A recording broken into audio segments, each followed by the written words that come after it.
Hong Kong is filled with cars and people. You may not know it, but we're inhaling poisonous gases on a daily basis. According to the Headley Environmental Index developed by the School of Public Health of the University of Hong Kong, we were only able to breathe in clean air for less than half the year in 2019. Air pollution has led to an additional 130,000 days of hospital beds being occupied and 2.3 million attendances at our hospitals. Experts predict that air pollution increases the risk of stroke, heart disease, lung cancer, and chronic respiratory disorders, resulting in mass deaths. Coming in after high blood pressure, poor diet, and smoking, air pollution has already become the fourth leading cause of death in the world. In Hong Kong, 4 people die from air pollution every day. That's the equivalent of at least 1,700 deaths a year.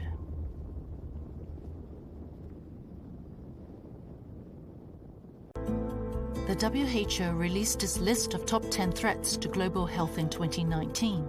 Air pollution is included and is considered one of the greatest environmental risks to health by the organization.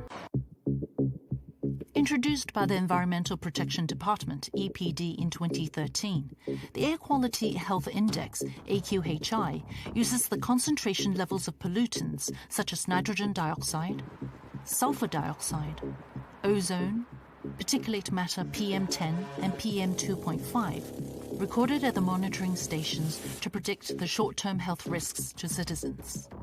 The AQHI is reported on a scale of 1 to 10 and 10 plus, and is grouped into 5 health risk categories.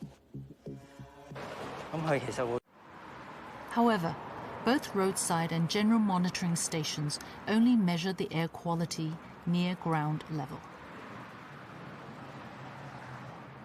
What affects us more often is the air at higher altitudes.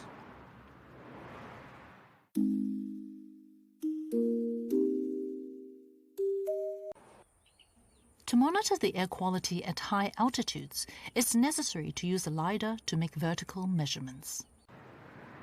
Among the various types of air pollutants, we're especially concerned about suspended particulates that are thinner than our hair.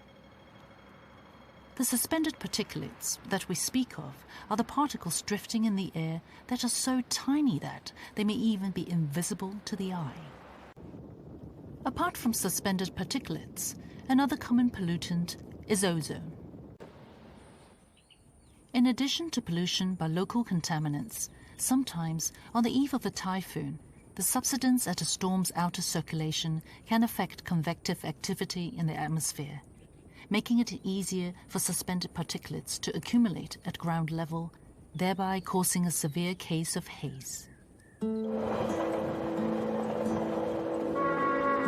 On July 9, 2016, under the influence of Typhoon Nepatuk, the EPD recorded an AQHI of 10+, the highest reading, at all 16 monitoring stations simultaneously for the first time, resulting in a health risk in the serious category. Meanwhile, due to its geographical location, pollutants are also often blown to Hong Kong from the Pearl River Delta or even beyond. These air pollutants, especially suspended particulates, have severe consequences on our health. Air pollution is also the culprit behind ever-increasing social costs. According to a study by the CUHK Jockey Club School of Public Health and Primary Care, just an increase of 1 microgram of nitrogen dioxide, NO2, per cubic meter results in the government paying an extra 330,000 Hong Kong dollars for the treatment of cardiovascular diseases and another 360,000 Hong Kong dollars for the treatment of respiratory diseases. When talking about social costs, in addition to money, we must also consider the value of a human life. Although the air quality in Hong Kong has improved significantly over the past 20 years, it's impossible to make the environment that we live in completely free of air pollution. Human habitation inevitably increases the extent of air pollution. The government has launched various measures to improve the air quality in Hong Kong.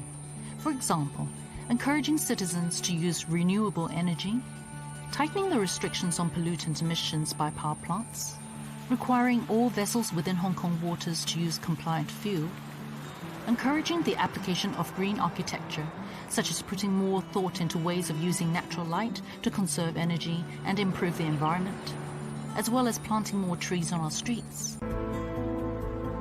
Yes, we can also change our lifestyle to reduce the emission of pollutants. Apart from using less air conditioning, can you also rely less on private vehicles and take public transport or even walk instead? We invited 4 groups of people to participate in this social experiment, including youngsters and the elderly. They either live or work in Sham Shui Po.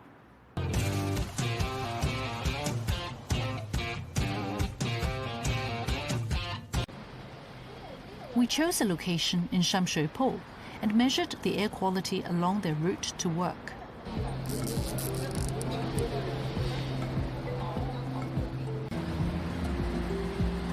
After gathering this data, we looked for other routes nearby which would enable them to reach the same destination and made measurements along them. Finally, based on the pollution levels, we designed healthier routes which we suggested them to take. When it comes to transportation, we all know that the bus is the source of one of the main pollutants, nitrogen dioxide. Although the government of the HKSAR once subsidized various bus companies to test the use of electric buses, due to issues such as the humid local climate, the large number of steep roads, and battery efficiency, the results were unideal. Some people think that it's unsuitable to cycle in Hong Kong due to the severe air pollution along its roads. Nonetheless, a group of people have chosen to ride to work. Despite the air on our roads being so dirty, why do they still insist on promoting the use of the bicycle?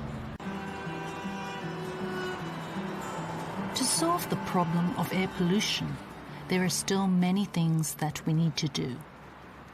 However, our values and inclinations always determine our attitude towards life.